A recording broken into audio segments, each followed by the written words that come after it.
Well, talk about your book on digital fashion. How did you get into that, and what do you do in your book? What is your book about? So this June, I have a co-edited volume with Doris Domoslai Lantner, who's a fashion historian, and Sarah Amelia Bernat, who's a sociologist, and then me as the philosopher. The three of us had a conversation about maybe we should write something together. And we sort of thought maybe writing an article, and then we all of a sudden came up with this idea of no one has written an academic book, although, well, I'll say this, on digital fashion. It's fairly new. The pandemic kind of helped push it to the next level. It would have taken longer, I think, for it to develop. The pandemic kind of pushed it there because everyone was online a lot more than they were previously, and online in particular ways, like Zoom, where companies like DressX have come up with ways of putting, like, where you could wear digital fashion on a Zoom call. So so it doesn't matter what you're wearing physically, you're wearing something else, even just something simple like digital earrings or something they can right. do, or glasses or something. So we thought, let's do this. And so we have people, but rather than write the whole thing, we wanted to edit it because there's certain areas of technology and things that weren't our area of expertise. And so we didn't want to try and show our weaknesses of that. We wanted to get the people that actually know about this stuff to contribute that. So we have people from all around the world, in the US, me in Boston, and people in New York, London, Nigeria, and South Africa, and places. So we have people from different countries writing on different aspects of it.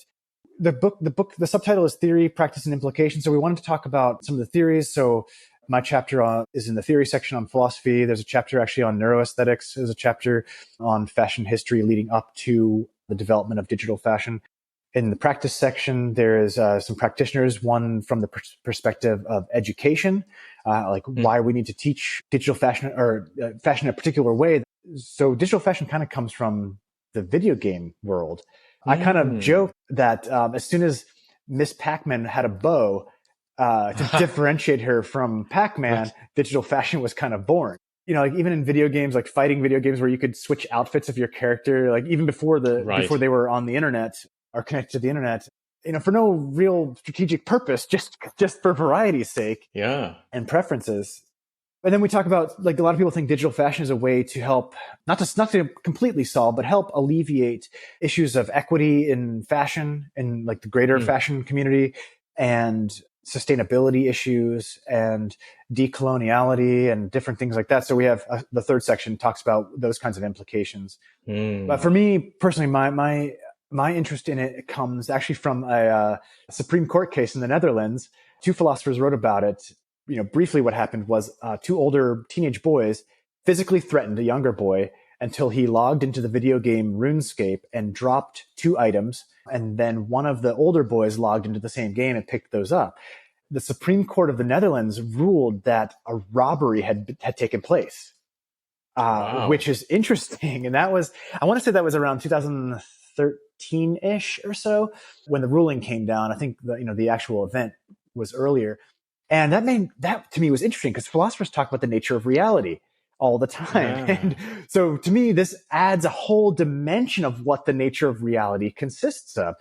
So I kind of wonder so for me, digital fashion, which exists, there's different, I won't get into all this here, but one of the main uses of digital fashion is that it exists only digitally. There are other uses of it that go beyond the scope of this kind of conversation, but for the garments that only exist digitally, that you wear in digital worlds, or if the metaverse ever comes to fruition and the future of the internet is actually 3D, as some people believe, not Facebook's Meta, the actual metaverse that people believe is going to happen.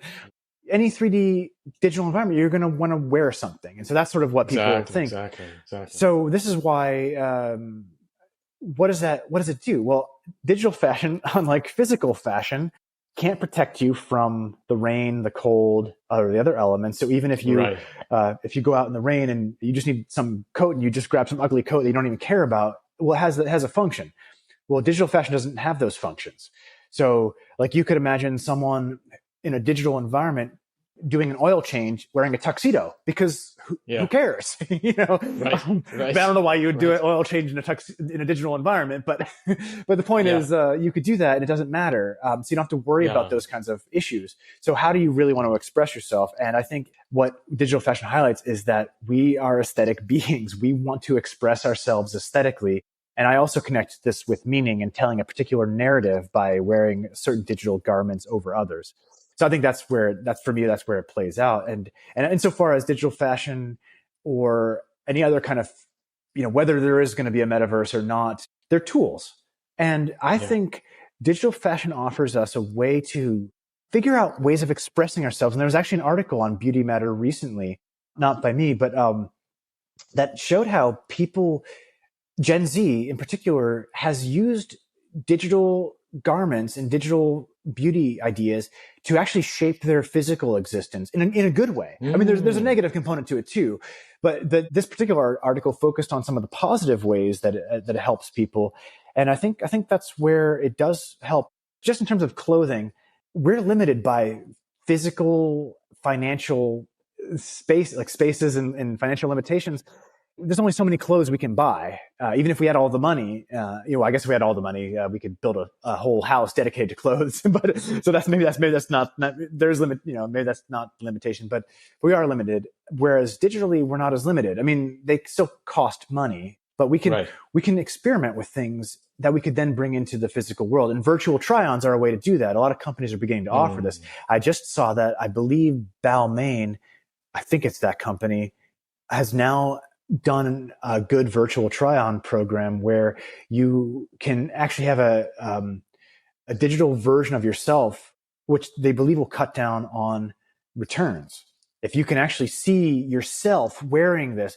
So like if I look at a model wearing something and I can kind of, maybe I get lucky and the model happens to have some, like it seems about my height or something like that. I get lucky and it has my skin tone and stuff. So, but that's not always the case, where I see a shirt and it looks good on that person, but it might not actually fit me the right way. But if I can actually have my dimensions, I don't think the technology is going to be perfect right away, But certainly an improvement, the tone of the, particular outfit or, the color tone there doesn't actually match what it looks like when I get it, right? And you're looking at this and that's not what it looked like on the screen, right? I mean, so there are ways for you to actually have, a picture or a video where you can see, oh, this actually matches, right? Yeah. I think Warby Parker was one of the first to do this with glasses. Right. And it cuts down on returns, which cuts down on gas. And a lot of returns, contrary to what people might believe, a lot of returns are put in landfill instead of back on the shelves to be resold. We may have the innocent return where I really thought the shirt was going to work, but it doesn't fit me right or so on. But then we have the sort of less innocent return, for lack of better phrasing, where someone wanted a really expensive shirt or something else because they wanted to post it on Instagram, and then they return it, but they had no intention of keeping it. So some of these companies are saying, well, if all you want, I know this goes beyond the scope of aesthetics, but it does relate because it does have to do with appearances. But if all you want is something to exist digitally, like a shirt for an Instagram post, you can do that digitally now. The imprint on the environment is like 1/1,000,000th or something fraction of the physical garment. Yeah. So I'm curious that with all of this, I mean, so, just going back to sort of critiques of things like the beauty industry and sort of the concept of something like beauty sickness, right? Which is psychologists talk about, Renee Engel talks about this in terms of just how much, many people, young women in particular, but I think, you could extend it. The issue is they spend a lot of energy on this. And then the argument would be, why not just get people to care less about their appearance, right? Why not just sort of figure out some way to educate away the aesthetic and where this becomes irrelevant, and then they don't have to worry about it? Or so I would just say, good luck. but I think the drive is too deep for us, and it really does make us feel better about ourselves. People that get up and get dressed and put some kind of effort into their appearance, they feel better than people that don't. I know that's a broad statement. So I think there are some people that genuinely don't care. But I find it hard to believe that there are people that really, truly, absolutely don't care at all about any of the aesthetics. I think there are degrees, and I think we've become too obsessed, but I don't know how we could completely get rid of it, but I do think companies need to be careful. Of course, I teach on history of aesthetics. We have a section on beauty politics, which the name comes from the Routledge Companion to Beauty Politics. And we talk about issues like colorism and blackfishing and other issues like that that aren't as talked about in these sort of contexts that I've seen, at least from philosophers. And colorism is a pretty strange one for me because there's no way to advertise your product without making it sound like lighter skin is just better. How else would you advertise that? And so I think that's a problem. I think that's a different kind of problem.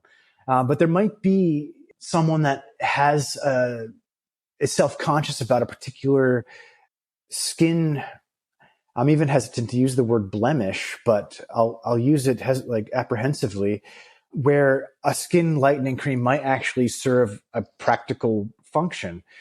I actually think one of the ways is through media. When we have movies that frequently have the white man as the hero, that has to have an effect on culture. I mean, I just don't believe that it doesn't. Yeah. I think it has to have some kind of an effect. And I think it's a responsibility of artists, and especially filmmakers, because that's a big medium, to start changing that narrative. Beauty at Work is brought to you by Templeton Religion Trust. If you enjoyed this clip, go check out the full episode. And please take a moment to subscribe and leave us a review. It really helps get the word out about the show. Thanks, and see you next time.